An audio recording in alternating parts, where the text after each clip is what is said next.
Hello everyone. तो previous class में हम अनोवा हाइपोथेसिस टेस्टिंग पढ़ रहे थे।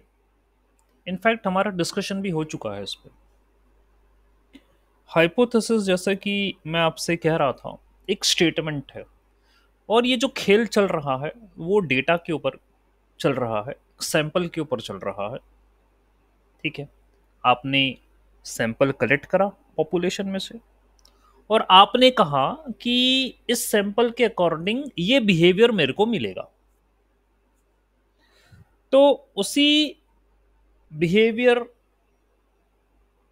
के ऊपर आपने बोला कि पॉपुलेशन भी ये चीज फॉलो करेगी। पॉपुलेशन बड़ी चीज है, it's a big data, sample is a small data. But आप तो क्लेम कर रहे हो कि yes population will also do this thing, ऐसे आउटकम आने वाले। तो आप जो कह रहे हो, whatever you are saying, it is correct और नॉट, इसी के लिए हाइपोथेसिस टेस्टिंग जो है वो अप्लाई करी गई है। Okay okay. जो आपने पढ़ा वो ये कहता था कि there are two types of hypothesis. One is your hypothesis जिसे नल कहते हैं, H0 से आप उसको डिनोट करते हैं। और एक जो हाइपोथेसिस होती है दैट इज अल्टरनेट हाइपोथेसिस, जिसको आप H1 से डिनोट करते हैं। So null hypothesis and alternate hypothesis.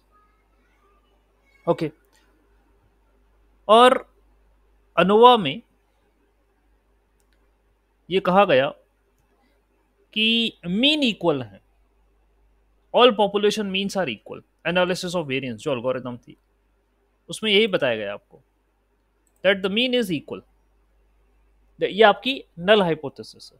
और मीन इक्वल नहीं है, ये अल्टरनेट हाइपोथेसिस है। तो एक स्टेटमेंट दूसरी स्टेटमेंट की कॉन्ट्राडिक्टरी है, ऑब्वियसली यही तो होगा। One statement will be contradiction of another.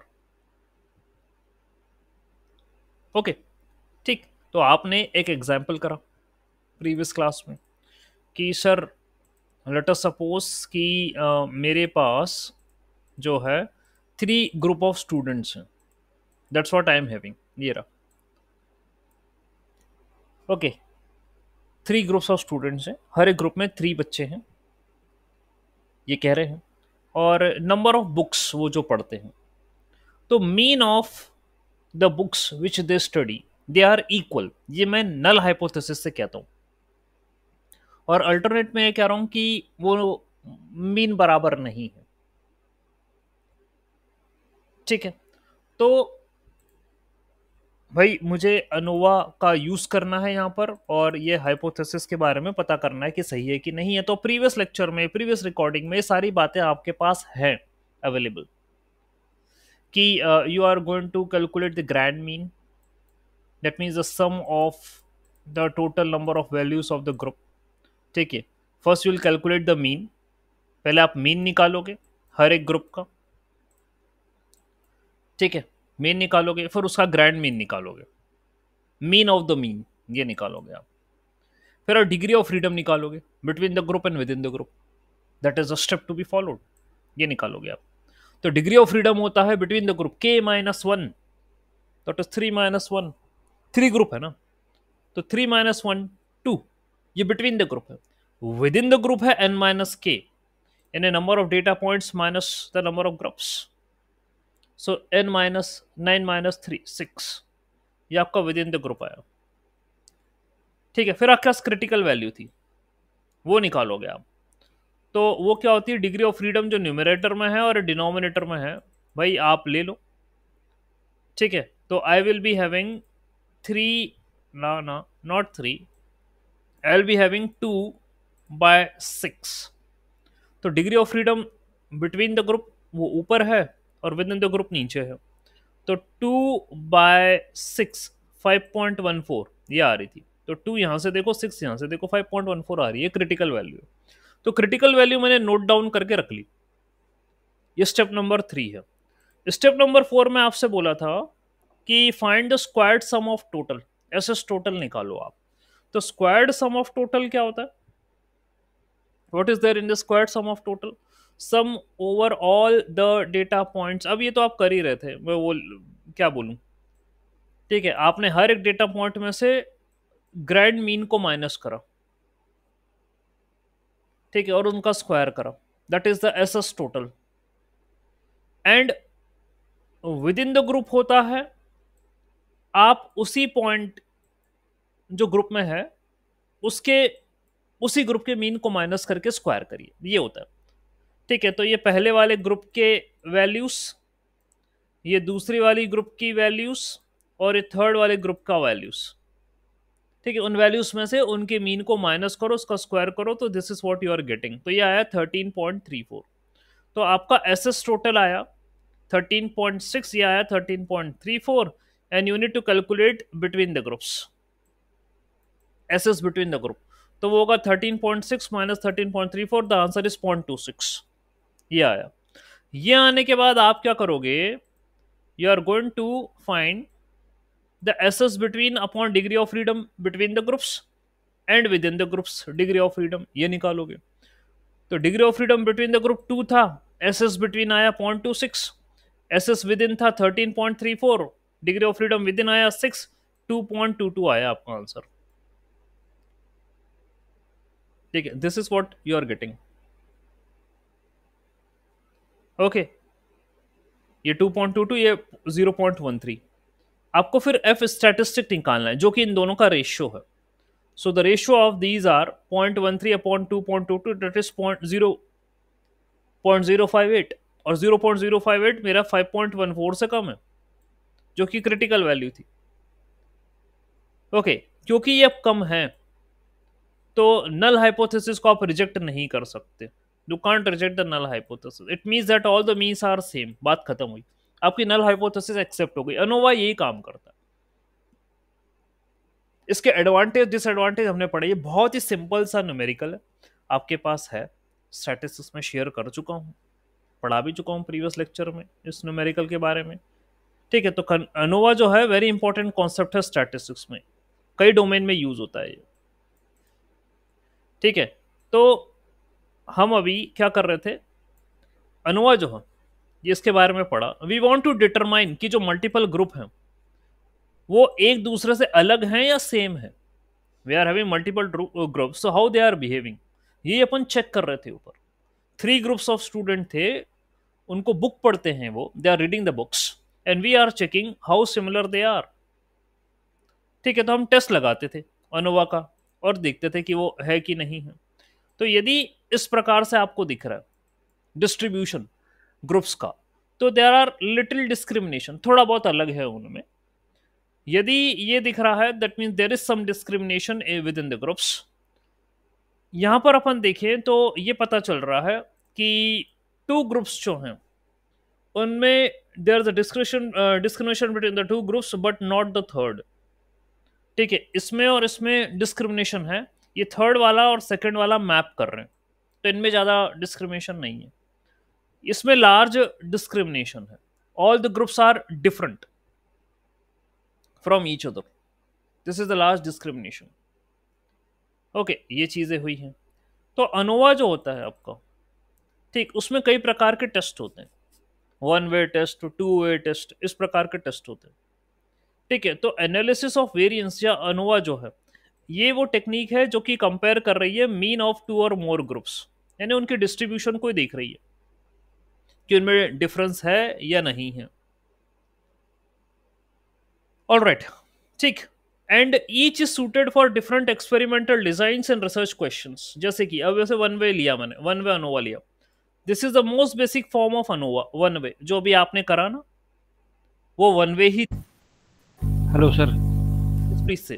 तो ये जो आप बता रहे हैं कि एनोवा टेक्निक है जो कि हमारे मल्टीपल ग्रुप्स के हाँ हाँ बीच जो बीन्स हैं उनका डिफरेंस, हाँ हाँ, उनके डिस्ट्रीब्यूशन के डिफरेंस को समझने की कोशिश कर रहे हैं, दैट इज अनोवा एनालिसिस। हम नाम ही इसका एनालिसिस ऑफ वेरिएंस।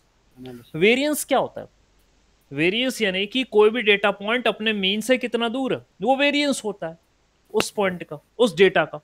ठीक है, तो मैं यही कर रहा हूं कि भाई मेरे पास 3 ग्रुप है, 3 डेटा मेरे पास अवेलेबल है, 3 डिस्ट्रीब्यूशन है, अब वो सेम है या अलग है।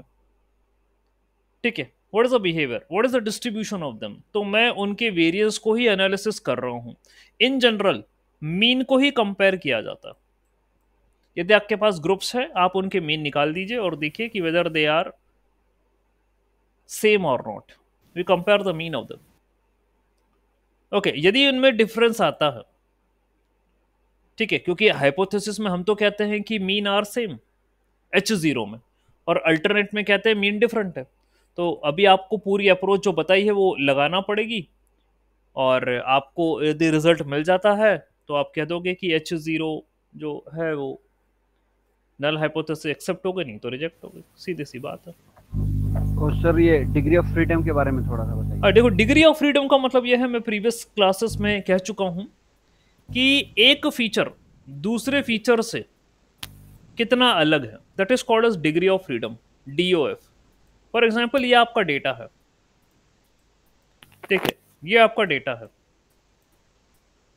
ओके, ये आपका फीचर है, फीचर्स हैं, ओके। तो this feature and this feature, if I do consider, ये वाला फीचर इस फीचर से इन्फ्लुएंस ना हो, यदि ये उससे प्रेरित है, यानी ये उसके ऊपर डिपेंडेंट है। डिग्री ऑफ फ्रीडम क्या मतलब क्या होता है, यानी आपकी और मेरी कोई डिपेंडेंसी नहीं, मैं इंडिपेंडेंट। इंडिपेंडेंट हूं, तो feature independence he degree of freedom होता है, ओके। ओके। और ये अपन निकालते भी हैं मशीन लर्निंग में, डेटा साइंस में, कोरिलेशन वगैरह उनकी बात करते हैं। तो feature independence is degree of freedom only, alright, यही करा जा रहा है यहाँ, ओके। तो भाई वो मेरे फॉर्मूले में आएगा और सारी बातें होंगी। तो आपने अभी जो सॉल्व करा वो था वन वे अनोवा, एक होता है मेरा टू वे अनोवा।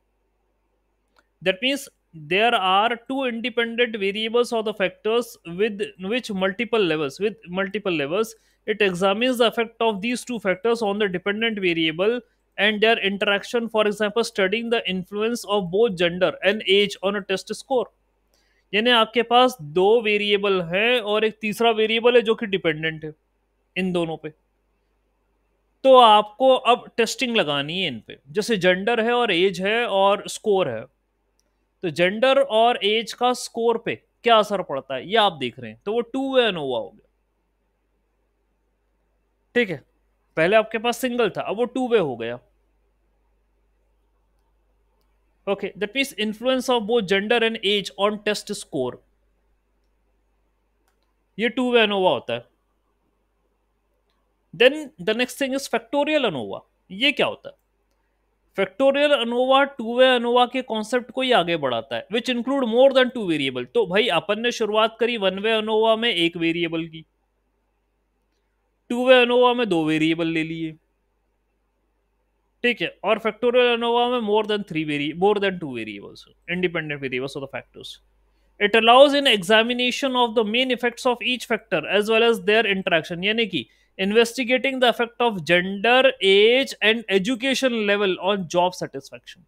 यानी आप तीन फीचर ले लो आप, और फिर देखो कि जॉब में सेटिस्फेक्शन मिल रहा है कि नहीं मिल रहा है। That is what you have to consider. तो ये मेरा क्या हो जाएगा? थ्री वे अनोवा हो जाएगा, फैक्टोरियल अनोवा, यानी कि थ्री वे तो नहीं, विल से जो है आपका फैक्टोरियल अनोवा, ये कहेंगे सर,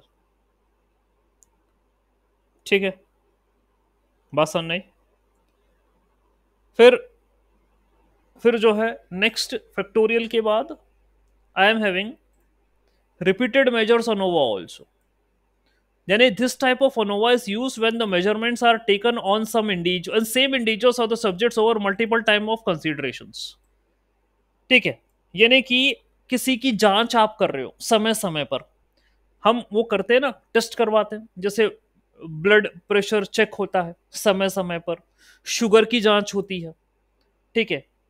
तो ये सारी चीजें आपकी रिपीटेड मेजर्स ऑफ अनोवा के अंदर आती है, okay. We are going to consider them in repeated ANOVA, measures of ANOVA. तो आप जो भी यहां पर टेस्टिंग कर रहे हैं, whatever be the result you are getting, आप उसको रिकॉर्ड कर रहे हैं और फिर उसका आप एनालिसिस जो है वो करेंगे, ठीक है। इन जनरल तो एनालिसिस ऑफ वेरिएंस में मीन ही आप देख रहे हैं, ये तो उन्होंने डेफिनेशन बोली ही है। अब वो ये है बात कि कितने वेरिएबल्स को लेकर आप काम करते हैं। ठीक है, तो टू वे अनोवा में you are taking two features considering one target. In factorial ANOVA you are taking more than two features considering target. In repeated measure you are having a different scenario, that means आपको क्या करना है, समय पर okay according to the time points और the conditions आपको data record करना है। You are going to analyse with in the subjects और with in the groups differences. ठीक है, अब तो अपन ने बिटवीन द ग्रुप और विद इन द ग्रुप तो वो अनोवा में करे ही, अभी जस्ट ऊपर ये काम करा था, अल्गोरिदम के अंदर है।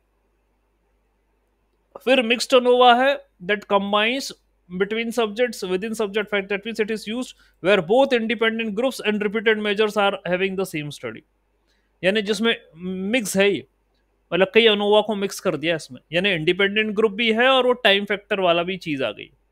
That means examining the effect of a training programme and the time on athletic performance.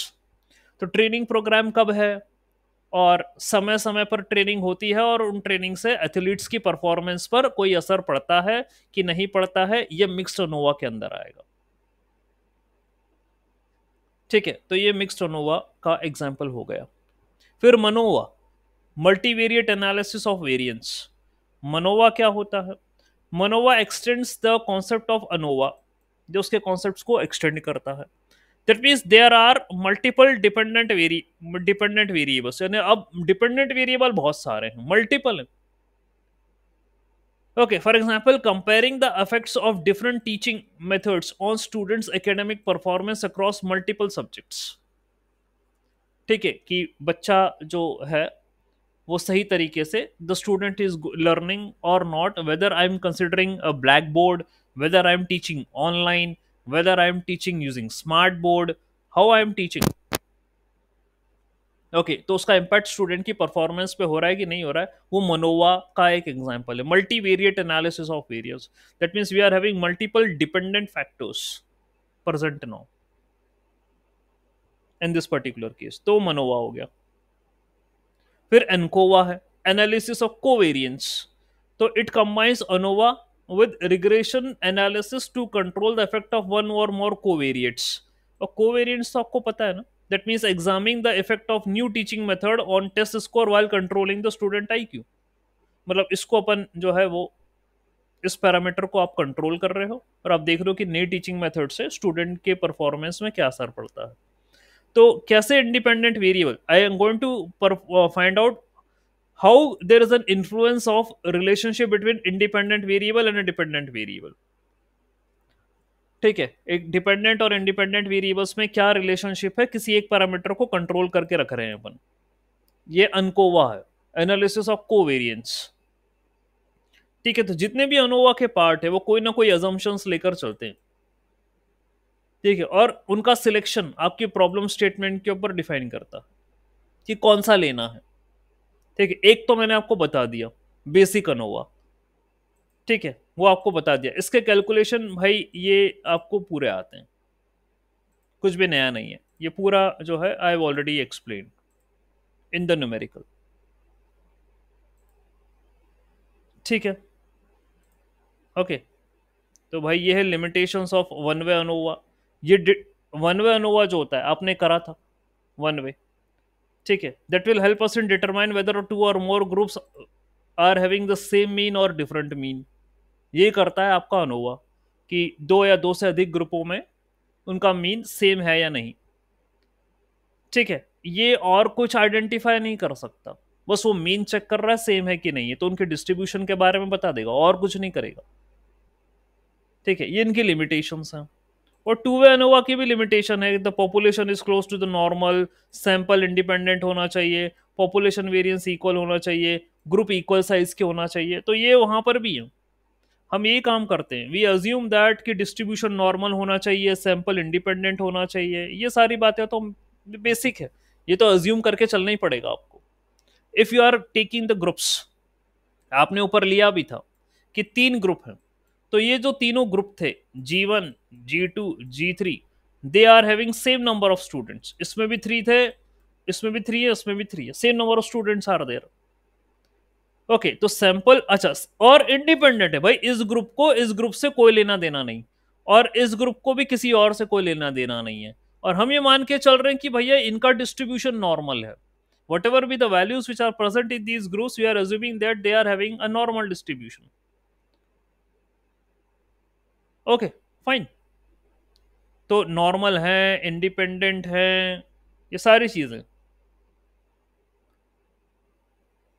ठीक है, और इक्वल साइज के हैं, तो ये अनोवा के अंदर काम होता है। अब क्या है, let me share my entire screen. I am having more things to say about ANOVA, और भी चीजें हैं, देखते हैं, कुछ और नोट्स पे फोकस करेंगे। Okay, so here it is, ANOVA, analysis of variance. Now you got an idea कि क्या होता है और क्या करते हैं, ठीक है। तो स्टैटिस्टिकल मेथड है, मीन के बारे में पता करती है, सेम है कि नहीं है फीचर्स के बीच में, ये सारा काम अनोवा के अंदर होता है, ये टेक्निक है अनोवा की, ठीक है। डायग्राम भी निकाल के बताया है उन्होंने, ये देख लो, ये रहा। In the whole scheme of things we are really so different, तो वो डिफरेंस डिस्ट्रीब्यूशन का जो है उसी को चेक करने के लिए ही यहां पर अनोवा का इस्तेमाल किया गया है। अब वो बात यह है कि क्यों कर रहा है, उसको क्या ऐसी समझ में आया कि वो डेटा के डिस्ट्रीब्यूशन पर इतना फोकस कर रहा है। भाई आपके पास पॉपुलेशन है, you can pick this sample, you can pick this sample, you can pick sample, तो तुम कोई से ले सकते हो ना यार, वो तो रैंडम है ना, you can pick any kind of the sample ना, दिस इज रैंडमली कलेक्टेड, कुछ भी ले सकते हो। अब आप कोई एक सैंपल लिया और आपने उस सैंपल पे कुछ कह दिया, you said something over that sample, और वो जो कहा है वो मेरी पूरी पॉपुलेशन के ऊपर लागू हो गया, ऐसा आपका कहने का तात्पर्य है। That is followed by the complete population. तो भाई जो आपने कह दिया, अब भाई मैं अलग अलग सैंपल लूं, तो आपका कहा हुआ वो कहां तक, up to which confidence level that will be correct. यदि मैं अलग अलग सैंपल लेता हूं तो भी क्या वही पॉपुलेशन का ओपिनियन होगा। For example I pick up few people, okay, from a city, 10 people ले लिया, उन्होंने बोला कि the party X is going to win. अब मैंने दूसरे 10 लोगों को ले लिया, आई पिक अनदर 10, उन्होंने भी बोला party X is going to win. तो भाई इसका मतलब यह है कि कैसे पता चलेगा मुझे, उसको mathematically I need to take it somewhere. तो भाई मैं कह रहा हूं कि सैंपल 1 का डिस्ट्रीब्यूशन देखो क्या है, सैंपल 2 का डिस्ट्रीब्यूशन देखो क्या है, उन दोनों का डिस्ट्रीब्यूशन यदि सेम है तो भाई मेरा हाइपोथेसिस ट्रू हो गई। यदि डिस्ट्रीब्यूशन अलग है, यानी सैंपल 1 और सैंपल 2 के ओपिनियन अलग है, सैंपल 1 कह रहा है कि एक्स जीतेगा और सैंपल 2 कह रहा है कि वाई जीतेगा, तो डिस्ट्रीब्यूशन का डिफरेंस तो तभी आ गया। तो मैं वही देख रहा हूं कि डिस्ट्रीब्यूशन जो है वो अलग आ रहा है या क्या हो रहा है उनके साथ। That's what I need to check out. Okay, तो भाई यही है, in the whole scheme of things we are really so different. अब भाई ये देख लो, एक का डिस्ट्रीब्यूशन अलग था, एक का डिस्ट्रीब्यूशन अलग था, एक का डिस्ट्रीब्यूशन अलग था, तो डेटा के डिस्ट्रीब्यूशन अलग अलग हो सकते हैं, ठीक है। तो कौन कौन सी टर्मिनोलॉजीज अनोवा से जुड़ी हुई, ये आपने कर लिया। ग्रैंड, पहले तो मीन निकालते हो, फिर ग्रैंड मीन निकालते हो, तो ये भाई करते आपको पता है। देन आप ये करने के बाद डिग्री ऑफ फ्रीडम निकालते हो, डिग्री ऑफ फ्रीडम के बाद आप क्रिटिकल वैल्यू निकालते हो, ये सारी चीजें आप करते हो। तो आपके पास होती है नल हाइपोथेसिस और अल्टरनेट हाइपोथेसिस। नल हाइपोथेसिस ये कहती है भैया सबका मीन बराबर, जितने भी तुमने सैंपल लिए हैं सबका मीन बराबर है, ले लो तुम्हारी मर्जी में जो आए, तो that is null hypothesis. Alternate hypothesis ये कहती है नो, मीन अलग हैं, और आपके पास कुछ इस प्रकार से डेटा का डिस्ट्रीब्यूशन, आप ये मान के चलते भैया नॉर्मल हो तुम, योर डिस्ट्रीब्यूशन इज नॉर्मल, और आप कहते हो कि ये अल्फा जो है ये सिग्निफिकेंस लेवल होता है, यानी यू आर 95% कॉन्फिडेंस, आप ये कहते हो 95% या 90% या आपके हाथ में कितना लेना है। Let us assume you are 95% confident, तो ये पूरा कॉन्फिडेंस लेवल है, CI कॉन्फिडेंस इंटरवल है ये, कि आप का जो भी रिजल्ट होगा वो इसमें आ जाएगा। हाँ, 5% की ऐसी संभावना है कि जो आपने कहा वो गलत हो सकता है, यानी you have to select alternate hypothesis.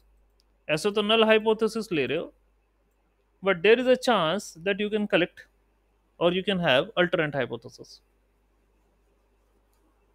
ऐसा हो सकता है। ऑल राइट, जो 5% का सिग्निफिकेंस लेवल है वो ये रहा,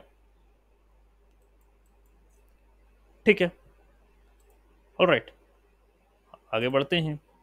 तो ये आपकी नल हो गई। बिटवीन द ग्रुप वेरिएबिलिटी, ये भी बता दिया मैंने आपको, बिटवीन द ग्रुप वेरिएबिलिटी, ठीक है। आपके पास डिग्री ऑफ फ्रीडम वाला कॉन्सेप्ट है, तो हमने वो between the group, with in the ग्रुप ये भी निकाला, वो मीन से वैल्यूज को माइनस करा, ये सारी चीजें हमने कर रखी है, ठीक है। ये तो बस एक थ्योरेटिकल है जो आपको पढ़ना है, ठीक है, दैट्स इट, ठीक है। तो आपने मीन निकाला हर एक ग्रुप का, ठीक है। ये आपका ओवरऑल मीन है, मीन ऑफ द मीन है। तो this is x1 x2 x3 x4, चार अलग ग्रुप है, चारों का मीन आपने अलग निकाला, और ये xg जो है ये ग्रैंड मीन है, ये आपने निकाला, ठीक है। इस तरीके से काम कर रहे हो, ये डायग्राम में बना के बताया उन्होंने। और फिर आप क्या कर रहे थे, वो सम ऑफ द स्क्वायर कर रहे थे, between the group, with in the group, वो आपने देख लिया न्यूमेरिकल के अंदर, ये सारे काम आपके हो चुके हैं, ठीक है, ये सब हो चुका। बस एक बार थ्योरी ऐसी नजर डालनी है, और कुछ भी नहीं है। डिग्री ऑफ फ्रीडम भैया बता चुका हूं क्या होता है, कि सैंपल्स जो हैं या जो भी मेरे फीचर्स है वो कितने इंडिपेंडेंट है आपस में, ठीक है, इन्फ्लुएंस नहीं हो रहे, that is called as degree of freedom. तो ये भी मैंने कर लिया था। n-1 होता है between the group, with in the group होता है n-k, ठीक है, ये होता है। तो we did this thing also. फिर एफ स्टैटिक होता है, यानी एफ वैल्यू होती है, एफ रेशियो होता है, वो डिग्री ऑफ फ्रीडम का होता है, ठीक है, विच मीन्स दैट द एक क्रिटिकल वैल्यू होती है, वो मैं बता चुका था। ये एफ स्टैटिस्टिक है, ये आपने आखिरी में निकाला था। It is a ratio of between the group variability to the with in the group variability, ठीक है। ये देख लीजिए numerical, at the end you calculated F statistic, यहां पर आया, ये रहा, mean squared between the group, mean squared with in the group, this is F statistic. तो जो आपका आया था 0.058, इसी को ही क्रिटिकल से कंपेयर करा था, और क्योंकि इसकी वैल्यू छोटी आई थी क्रिटिकल से, तो आपने अपनी हाइपोथेसिस को एक्सेप्ट करवा लिया था, यदि बड़ी आती तो रिजेक्ट हो जाती, ठीक है। तो ये मेरे पास क्या एक्सटेंसिव नोट्स हैं, आप एक बार उसको पढ़ लीजिएगा, मैं मेल कर दूंगा, ठीक है। कहीं बातें तो सब एक जैसी लिखी गई हैं हर कहीं पर, फाइन। ये हुआ, और डायग्राम वैग्राम बने, ये अल्फा वैल्यू है भाई, क्रिटिकल, ठीक है, सिग्निफिकेंस लेवल है alpha. So there is only one critical region in the right tail. If the f status is in a critical region, then we can conclude that the means are significantly different. यदि कोई भी चीज critical value में आ गई तो भाई समझो कि खेल हो गया, यानी आपकी हाइपोथेसिस रिजेक्ट हो जाएगी, और अल्टरनेटिव को मुझे एक्सेप्ट करना पड़ेगा। ये क्रिटिकल रीजन है, सिग्निफिकेंस है क्रिटिकल से, ये यहाँ पर ये इतना क्रिटिकल है पूरा, एफ क्रिटिकल, ये पॉइंट है क्रिटिकल, इससे कम हो गया तो गए, जहां पर आ गया तो बाकी उधर तो चलेगा, कोई इशू नहीं है, आपकी हाइपोथेसिस एक्सेप्ट हो जाएगी, ठीक है। उसके लिए भी देखने के लिए आपकी टेबल है, तो टेबल से अपन ने देख लिया था, वो रेशो होता है degree of freedom numerator upon degree of freedom denominator, जो भी था आपका 2/6 करा था, टेबल में मैच करा था, 5.14 आ रहा था, that's we have already checked, okay. तो भैया ये वन वे अनोवा है, सिंगल फैक्टर अनोवा भी बोलते हैं इसको, वन वे बोलो चाहे सिंगल फैक्टर अनोवा बोलो, ये वाली बात है, ओके फाइन। ये देख लीजिए, ये भी एक वैसी न्यूमेरिकल है कि आपको ये क्लास ए दिया है, क्लास बी दिया है, क्लास सी दिया है, ठीक है। ये टेस्ट स्कोर्स है out of 10 for the class. तो ये मेरे पास क्लास ए का है, ये मेरे पास क्लास बी का डेटा है, ये मेरे पास क्लास सी का डेटा है, किसी भी सब्जेक्ट का होगा जो है। अब आप पहले इनका मीन निकालोगे, ये तो आपको करते आता है, आना चाहिए। The mean of this plus mean of this plus mean of this, ये निकाल लोगे, फिर ग्रैंड मीन निकालोगे, फिर डिग्री ऑफ फ्रीडम निकालोगे, उनका रेशन लोगे तो क्रिटिकल निकाल दोगे। इतना काम कर करके बैठना है आपको, ठीक है। That's all you have to do. तो इन्होंने डायरेक्ट वैल्यू लिख दी कि एस एस बिटवीन ये आ रहा है, एस एस विद इन ये आ रहा है, डिग्री ऑफ फ्रीडम 2 आ रहा है, एंड ये सारे, क्योंकि 3 ग्रुप थे तो डिग्री ऑफ फ्रीडम तो 2 ही आएगा ना यार, 3 - 1 2 ही होगा। बिटवीन द ग्रुप तो ये, और विद इन द ग्रुप तो भाई total number of points minus, ठीक है, नंबर ऑफ ग्रुप्स, तो वो आपका आ रहा है 27, ठीक है, बिल्कुल सब सही है, ये सब निकाल सकते हो आप, और अनोवा लगा दो, बात खत्म है, ठीक है। अनोवा लगा दीजिए और आपको रिजल्ट मिल जाएगा, ठीक है। बाकी कई और चीज़ें लिखी गई हैं, अभी मुझे नहीं लग रहा कि उसकी इतनी ज़रूरत है। ये पूरा सोल्यूशन आप जो कहोगे तो कर सकते हो, वो उस न्यूमेरिकल से चेकआउट कर लेना, आप कर सकते हो पूरा की पूरा सोल्यूशन। और 2 है वो अभी बता दिया था मैंने आपको, जहाँ 2 इंडिपेंडेंट फीचर हैं, x1 एंड x2, और एक डिपेंडेंट है। तो हम ये देखना चाह रहे हैं कि वो जो डिपेंडेंट वाला है वो 2 इंडिपेंडेंट फीचर से कैसे इन्फ्लुएंस कर रहा है। Okay, that's what we are checking in 2 way ANOVA। Okay, अब ये देख लीजिए, कुछ ऐसा एग्जाम्पल दिया उन्होंने, while performing 2 way ANOVA will not consider the variable, कौन सा वेरिएबल, म्यूजिक बोल रहा है, तो एक यूज केस क्या दे रहा है भैया, what is the use case here, देखना चाहेंगे अपन। While using one way ANOVA, we found that the music treatment helped to improve the test results of the students, but this treatment was conducted on student on the same age. What if the treatment will affect with a different age group? यानी आपने अब age group एक factor और डाल दिया, कुछ ऐसे, ये कि एज ग्रुप भी है और साउंड भी है, ठीक है। There is an age group and there is a music. अब बताओ कि उनकी परफॉर्मेंस बच्चों की बढ़ रही है कि नहीं बढ़ रही है। तो 2 पैरामीटर आ गए आपके पास, साउंड एंड द एज, ये आपके पास आ गया। अब वो क्या कर रहा है, 2 वे ANOVA में ये ए का टोटल, ये कितना हो गया 22, ये कितना हो गया 32, ये कितना हो गया 40, ये टोटल हो गया।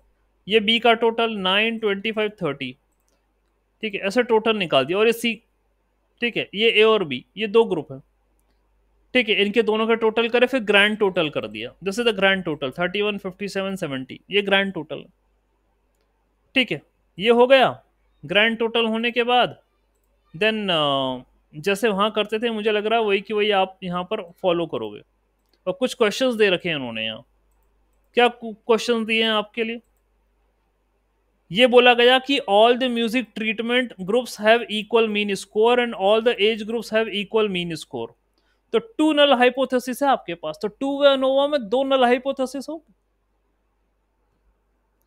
ठीक है। 1 वे ANOVA में ओनली 1 हाइपोथेसिस होती है, 2 वे ANOVA में 2 हाइपोथेसिस है। क्यों? क्योंकि तुम्हारे पास 2 वेरिएबल है ना, 2 वेरिएबल हैं आपके पास, तो H1 और H2 होगी, और एक जो तीसरी होगी वो होगी अल्टरनेट वाली। जब ये दोनों निपट जाएगी तो तीसरी पर आएंगे, अल्टरनेट पे आ जाएंगे, ये काम होगा, ठीक है। तो यहां आपने बोला कि म्यूजिक से परफॉर्मेंस बढ़ रही है, मतलब मीन म्यूजिक, तीनों म्यूजिक जो है वो उनका मीन सेम है, एंड एज ग्रुप्स भी जो है उनका भी मीन सेम है। तो पकड़ना मीन को ही है आपको। If you are having 2 features present in the data, ठीक है, if you are having 2 features present in the data, तो बोलना कि इसका भी मीन सेम और इसका भी मीन सेम, ये आपको करना है। यहां पर आपको डेटा कुछ ऐसे दिया था, here in this particular case देख लो, ऐसा डेटा दिया कि ये मेरा ग्रुप ए है, ठीक है, और ये मेरा ग्रुप बी है, इसमें कोई साउंड नहीं, no sound and sound, constant sound, और इसमें नो साउंड। और ये मेरा एज ग्रुप है कि कितने बच्चे हैं, इस एज ग्रुप में कितने क्या बच्चे हैं, यहां पर लिखे गए,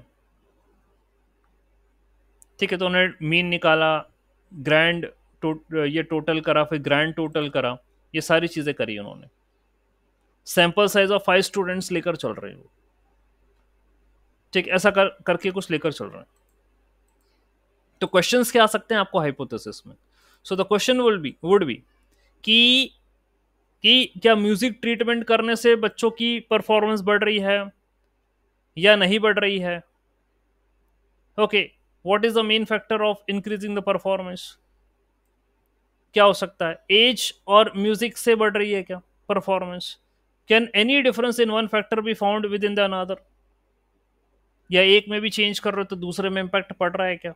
ये सारी बातें अपन हाइपोथेसिस में कहते हैं, करते हैं, ठीक है। तो इनके क्वेश्चंस बना रखे थे उन्होंने, और ये देखिए ऐसा कुछ करा। तो 4 से 8 के बीच में ये टोटल था 22 इज द आंसर। इसमें 32 था, इसमें 40 था, ओवरऑल 94 हो गया। ये नो साउंड वाले में 9 इज द सम, ठीक है। यहाँ 25 इज द सम, या 30 is the sum, overall 64 is the sum. यहाँ पर पूरा 64 सम। ये ओवरऑल है 22 प्लस 9 31, 32 प्लस 25 57, 40 प्लस 7 40 प्लस 30 70। इन तीनों का सम 316 है। ये ग्रैंड टोटल है। इस तरीके से आपको अरेंज करना है अपने डेटा को। इसी को मैं कंटिंजेंसी टेबल बोलता हूँ। This is called as contingency table, ठीक है। ये कंटिंजेंसी टेबल आती है, ओके। फिर आगे उन्होंने जो है वेरिएंस निकाला है, ओके, वेरिएंस निकाला है, एंड यहाँ पर भी वेरिएंस निकाला है। यानी वही एक्स माइनस मीन का स्क्वायर ऐसे करते हुए वो कुछ ना कुछ जो है परफॉर्म कर रहे हैं, ठीक है। वेरिएंस निकाला, एवरेज निकाला, ये सारी चीज़ें जो है उन्होंने निकाली हैं, ठीक है। ये कुछ फॉर्मूले जो हैं वो लगाए गए हैं यहाँ पर, ऐसा, ठीक है। तो जो अपन ने वहाँ पढ़ा था उसी तरीके से यहाँ पर भी पढ़ना है, सेम मतलब फॉर्मूले देखो आप। Degree of freedom with in the ग्रुप, ये आ गया। Sum of the square within in the ग्रुप, ये आ गया, ठीक है। एंड साउंड का डिग्री ऑफ फ्रीडम, ये भी चीज़ें जो हैं कुछ इंक्लूड करी उन्होंने, और ये थोड़ा सा बड़ा हो गया फिर कैलकुलेशन, ठीक है। You have to go through this concepts. मतलब कॉन्सेप्ट तो क्या, मैंने एक बेसिक तो आपको बता ही दिया है, बट ये न्यूमेरिकल में आप जो है थोड़ा सा स्टडी कर सकते हैं, देख सकते हैं कि क्या है। तो जो बताया है उन्हीं फीचर्स का इस्तेमाल किया गया है, लेकिन डायरेक्ट लिख रहा है अभी, but rather than writing directly, लेकिन फॉर्मूले भी मेंशन करे गए हैं, ठीक है। विद इन द ग्रुप का डिग्री ऑफ फ्रीडम ये है। एम एस विद इन, यानी मीन ऑफ द स्क्वायर वाला जो था, स्क्वायर सम, ये स्क्वायर सम साउंड का, ये म्यूजिक का स्क्वायर मतलब विद इन, ये था S S with in upon D F with in, ऐसा करके आ रहा है, ठीक। तो सबसे पहले इन चीजों को समझने के लिए आपके पास वो सिंपल अनोवा या वन वे अनोवा क्लियर होना चाहिए। वन वे अनोवा का numerical you should be able to perform. यदि वो आ जाएगा तो फिर टू वे पे जा सकते हैं, क्योंकि यहाँ वन मोर वेरिएबल जो है वो जुड़ गया है और वो आपको प्रॉब्लम क्रिएट करेगा। तो उसके करस्पॉन्डिंग भी मुझे वैल्यूज को निकालना पड़ेगा। और यहाँ बन रही है कंटिजेंसी टेबल, जो ये बनी है इसको कंटिजेंसी टेबल बोलते हैं, ओके। यहाँ जो भी वैल्यूज थी आपकी 4 to 8 की जितनी 5 वैल्यू वो लिखी, ये लिखी, ये सारी वैल्यूज लिखी, इनके सम करें तो ये पूरा 22 है, इतना पूरा 32 है, इतना पूरा 42 है। तो यहाँ पर रो वाइज भी सम करना है और कॉलम वाइज भी सम करना है, यही होती है कंटिजेंसी टेबल, ठीक है। Row wise and column wise sum, that's what you have to do. This we called as an contingency table, okay fine. ये टास्क परफॉर्म करना है, एंड फिर आगे जो भी पैरामीटर्स हैं उनकी वैल्यू निकाली गई है। तो यहाँ तक तो ठीक था। ये 5 है काउंट, टोटल कितने बच्चे हैं, सम कितना आ रहा है 22, एवरेज कितना आ रहा है इनका 22/5 कितना होता है 4.14, ये एवरेज आ रहा है। एवरेज बोले तो मीन आ रहा है। और वेरिएंस कितना आएगा, what is the variance, overall variance कितना आ रहा है, जब किसी पॉइंट में से उसके मीन को माइनस कर दो तो वेरिएंस आता है। तो उसने वही निकाला 2.3, 4.3, 2.5, फिर इनका टोटल है ये ओवरऑल टोटल निकाल रखा है, यहाँ पर भी इनका भी ये टोटल निकाल रखा। ठीक है, ये सारे काम कर रखे हैं उन्होंने दोनों ग्रुप के लिए, ये ए के लिए भी और बी के लिए भी। तो इतनी टेबल भैया देखते से समझ में आ रही कि क्या क्या कर रहा है वो। फिर बाद में वो सम ऑफ द स्क्वायर कैलकुलेट कर रहा है, डिग्री ऑफ फ्रीडम कैलकुलेट कर रहा है for sound class and group, उनके रेस्पेक्टिवली अलग अलग उनकी कैलकुलेट कर रहा है, और यहाँ पर उनकी वैल्यू मेंशन कर रहा है कि ये देखो ऐसे ऐसे करके निकाली गई। ठीक है, कुछ तो आपको थोड़ा सा याद रखना पड़ेगा, देखना पड़ेगा कि वो क्या फॉर्मूला अप्लाई कर रहा है। ठीक है, फिर उसके बाद दैट्स इट, बस काम खत्म हुआ, एफ स्टैटिक वगैरह निकाला and all this things are been there. ठीक है, तो बाकी मनोवा वगैरह तो इस पर मैं अपना आपको फोकस नहीं कर रहा। ठीक है, तो खास करके मुझे अनोवा बताना था, वो मैंने बताया, टू वे अनोवा भी साथ साथ में आ गया, तो इसके बारे में भी मैंने आपको एक्सप्लेन कर दिया। ठीक है, और यदि कोई डाउट लगता है तो आप मैं आपको जो है क्लियर कर दूंगा, but you have to go through once what is happening, then you can come up with a doubt because all the things are mentioned here. ठीक, उसके बाद जो मेरा अगला एक टेस्ट और होता है जिसको मैं शी स्क्वायर टेस्ट बोलता हूँ, that is called as a chi square test, या शी स्क्वायर बोलें, या जो भी है, कई लोग अलग अलग प्रकार से प्रोनाउंस करते हैं उसे। ठीक है, शी स्क्वायर टेस्ट, जहां पर मेरे पास कैटेगरिकल वेरिएबल्स होते हैं। So till now in ANOVA I was dealing with the numerical variables, now I am going to deal with the categorical variables. ये काम करना है मेरे को। ठीक है, तो न्यूमेरिकल के लिए अनोवा, कैटेगरिकल के लिए शी स्क्वायर। ठीक, तो in a chi square test it's a way to check if something fits in a probability distribution not, it is often used to determine whether the difference between two population is large enough that it could happen by chance alone. अब बात वही है, तुम चाहे numerical के distribution को compare कर रहे थे, अब चाहे तुम कैटेगरिकल के डिस्ट्रीब्यूशन को चेक करो, डिस्ट्रीब्यूशन को ही चेक करना और ये बताना है कि भाई ये अलग है या नहीं है। Okay, that's what you need to check and to find whether these are different or not. Okay, और हम ये मान के चलते हैं नॉर्मल डिस्ट्रीब्यूशन है, this means that chi square is to find out the things follow probability distribution like normal or exponential, or to check whether the difference between the two groups, यानी वही ग्रुप के बीच में difference निकालना है कि क्या है डिस्ट्रीब्यूशन में। जैसे कि let us say you have noticed that 80% of your sales are coming only 2 out of 50 of your widgets. You might wonder if it is because something the systematic with those two widgets, यानी आपकी दुकान में 50 तरीके के सामान रखे हैं, लेकिन दो सामान ऐसे हैं, टू थिंग्स आर देयर, जिससे 80% ऑफ द सेल्स यार आपको रेवेन्यू जनरेट हो रहा है, वो सबसे ज्यादा लोग ये दो सामान लेते हैं, बाकी 48 सामान कम ही जाता है।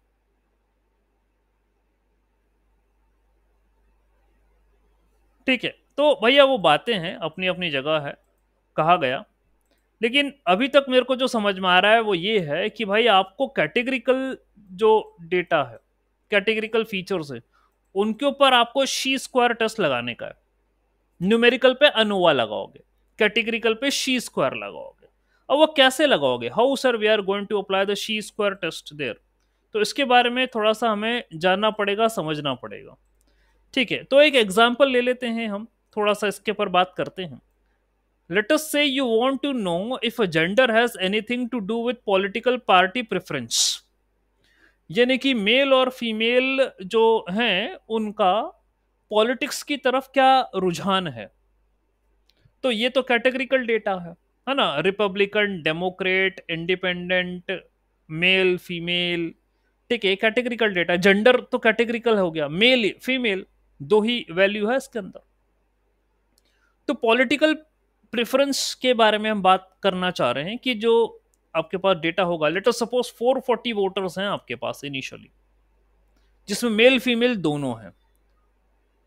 ओके, रैंडम सैंपलिंग करी गई है इनकी, रैंडमली मैंने 440 वोटर्स को पिकअप कर लिया, उसमें मेल भी थे फीमेल भी थे, और उनमें उनसे प्रेफरेंस पूछ रहा हूं कि भैया किसको वोट दोगे। क्या चॉइस है आपकी, to whom you are going to give a vote. तो आपके सामने टेबल बनी हुई नजर आ रही है 440 वोटर की। तो मेल जो कह रहे हैं वो कह रहे हैं कि भैया हम 100 जो है 100 मेल वो कह रहे हैं हम रिपब्लिकन को वोट करेंगे। 70 मेल कह रहे हैं हम डेमोक्रेट्स को वोट करेंगे। 30 मेल ऐसे हैं वो कह रहे हैं हम इंडिपेंडेंट है, वी आर इंडिपेंडेंट, वो देखते हैं अपन किसको वोट करना है, they are having independent votes, इनको नहीं करेंगे या तो किसी और को करेंगे। फीमेल का भी है 140 रिपब्लिकन्स को दे आर सेइंग कि हम इनको वोट करेंगे। 60 फीमेल कह रही हैं कि हम डेमोक्रेट्स को वोट करेंगे। 20 फीमेल इंडिपेंडेंट को वोट करेंगी। तो ये कंटिजेंसी टेबल बनी है भाई आपकी। आपको यहां पर रो वाइज भी आपको टोटल करना है और कॉलम वाइज भी आपको टोटल करने का है। तो 100 plus 70 plus 30 200, 140 plus 60 plus 20 220, 100 plus 140 240, 70 plus 60 130, 30 plus 20 50। तो भैया row wise and column wise आपको टोटल करने का, ठीक है, ये होगा। और हाइपोथेसिस डिफाइन करो भाई पहले तो। There is no link between gender and political party, ये है आपकी नल हाइपोथेसिस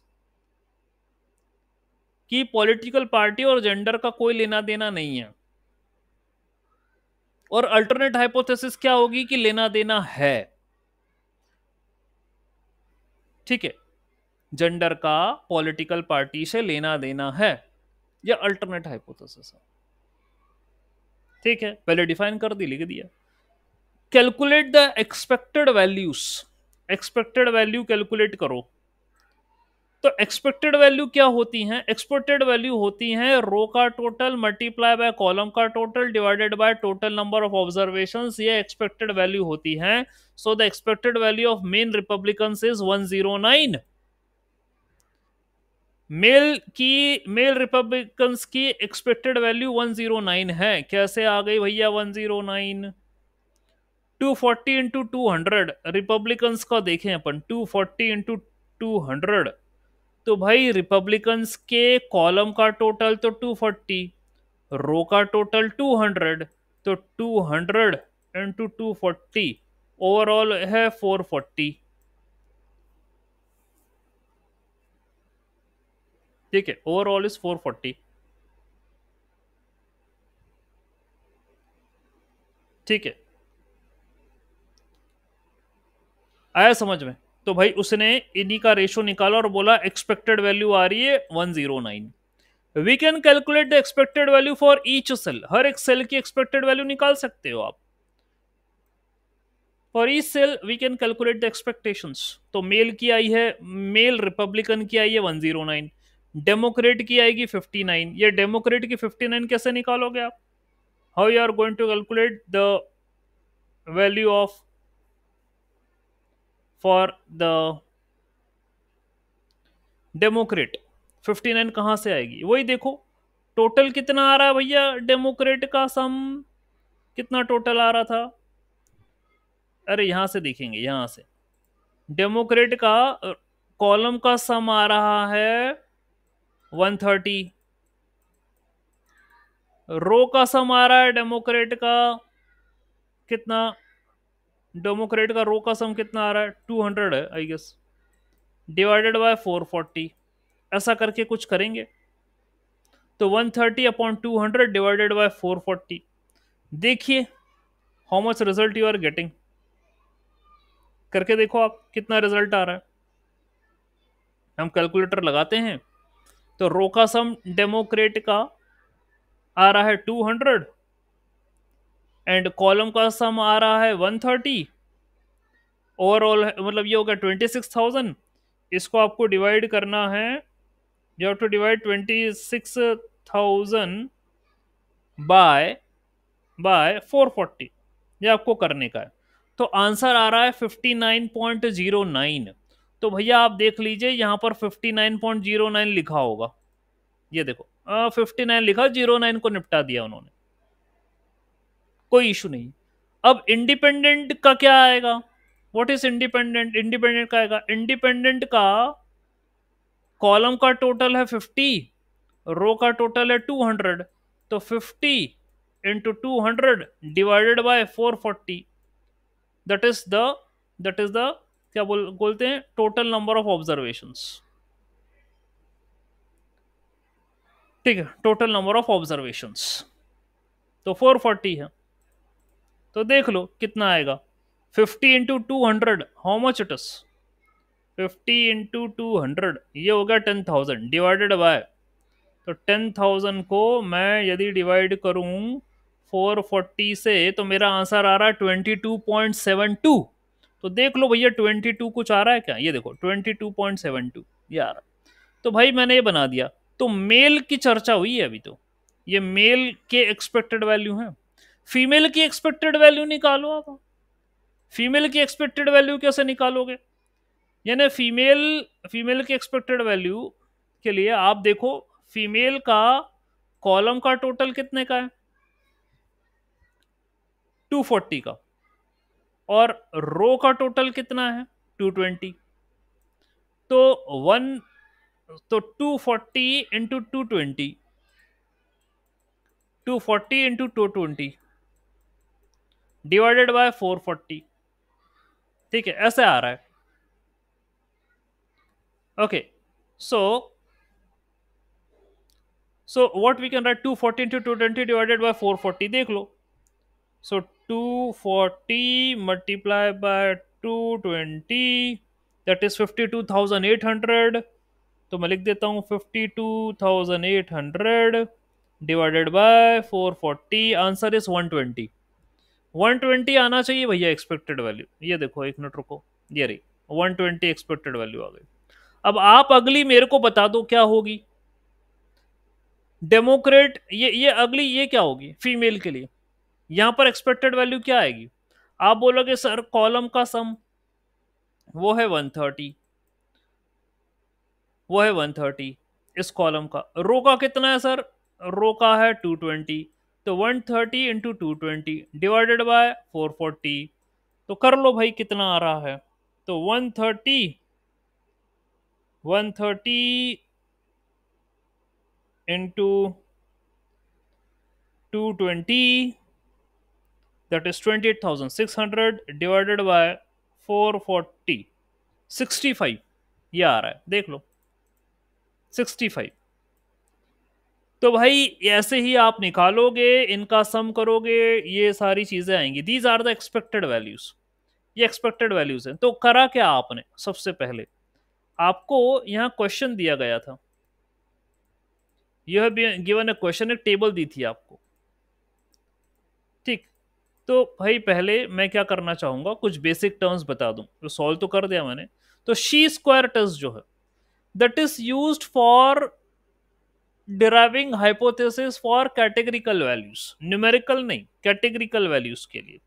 और यहां पर होता है ऑब्जर्व्ड एंड एक्सपेक्टेड डेटा, उनके बीच में अपन को डिफरेंस निकालने का है, डिफरेंस तो निकालने का है। अनोवा में भी आपने डिफरेंस निकाला डिस्ट्रीब्यूशन का, डेटा डिस्ट्रीब्यूशन का, और मीन को आपने सहारा लिया, मीन का।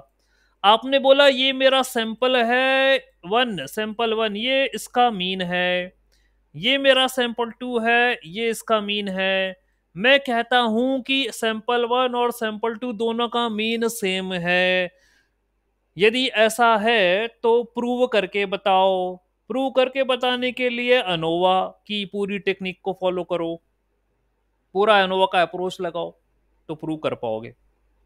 शी स्क्वायर टेस्ट में वो कह रहा है कि यहां पर भी मेरे को डिफरेंस फाइंड करना है ऑब्जर्व्ड और एक्सपेक्टेड वैल्यू के बीच में। अब ये ऑब्जर्व्ड और एक्सपेक्टेड क्या होती हैं सर, ये तो अपन को पता तो चले, तो ऑब्जर्व्ड और एक्सपेक्टेड क्या होगी फिर देखेंगे अपन। अभी आप एक्सपेक्टेड ही तो निकाल रहे थे, ठीक है, अभी आप एक्सपेक्टेड ही निकाल रहे थे। तो chi square test is a statistical test to compare observed and expected results. ठीक है, that's what you are doing, ये कर रहे थे आप। और यहां पर कैटेगरिकल वेरिएबल्स को कंसिडर करना है। ठीक, तो भाई ये रहा आपका formula for she square. Observed में से एक्सपेक्टेड वैल्यू को माइनस करके स्क्वायर करो का summation low, divided by expected से करो, ये आपका शी स्क्वायर का फॉर्मूला होता है। यहाँ सी डिग्री ऑफ फ्रीडम होता है, ओ ऑब्जर्व वैल्यू होती है, एक्सपेक्टेड वैल्यू होती है। डिग्री ऑफ फ्रीडम आपको पता है कि number of variables that can very in calculation, यानी कि इंडिपेंडेंट हो एक दूसरे से, वो डिग्री ऑफ फ्रीडम होता है, ये आपको पता है। ठीक, इतनी बात हुई। तो भाई हाइपोथेसिस टेस्टिंग के बारे में इसके फंडामेंटल तो मेरे को पता है, कैटेगरिकल वैल्यू क्या होती है मेरे को ये भी पता है, मैं आपको बहुत पहले समझा चुका हूँ। डेटा के डिस्ट्रीब्यूशन के मतलब डेटा का मतलब वो समझा था डेटा के बारे में पूरा, कितने टाइप का होता है। तो कैटेगरिकल वैल्यू जो है वो मैं बता चुका हूँ आपको कि क्या होती है, और उसमें भी नॉमिनल और ऑर्डिनल दो होता है, ये भी बताया था मैंने आपको। ठीक है, तो नॉमिनल यानी कि जिसमें कोई ऑर्डर नहीं होता, ऑर्डिनल जिसमें ऑर्डर होता है, तो ये सब कैटेगरिकल के अंदर आती है। ठीक है, तो भाई ये बात है। शी स्क्वायर टेस्ट के कुछ अजम्पशंस हैं, यानी कि ये मान के चलते हैं कि डेटा जो है नॉर्मली डिस्ट्रीब्यूटेड है। ठीक है, और ये एक चीज को फॉलो करता है, कौन सी चीज? गुडनेस ऑफ फिट, उसको फॉलो करता है। ओके, तो there are many things which needs to be said over the chi square. अभी आपको एक एग्जाम्पल के तौर पे ये लेते हुए कुछ सॉल्व करके बताया। ठीक है, और आपको लगा भी होगा हाँ ठीक है सर, समझ में तो हमको आया है, ये ऐसा आपने जो कैलकुलेशन कराया, that we understood somehow what, but still there are many things to be explained in the chi square. तो मैं वापस से फॉलो अप करूंगा ahead, okay, in my next class, in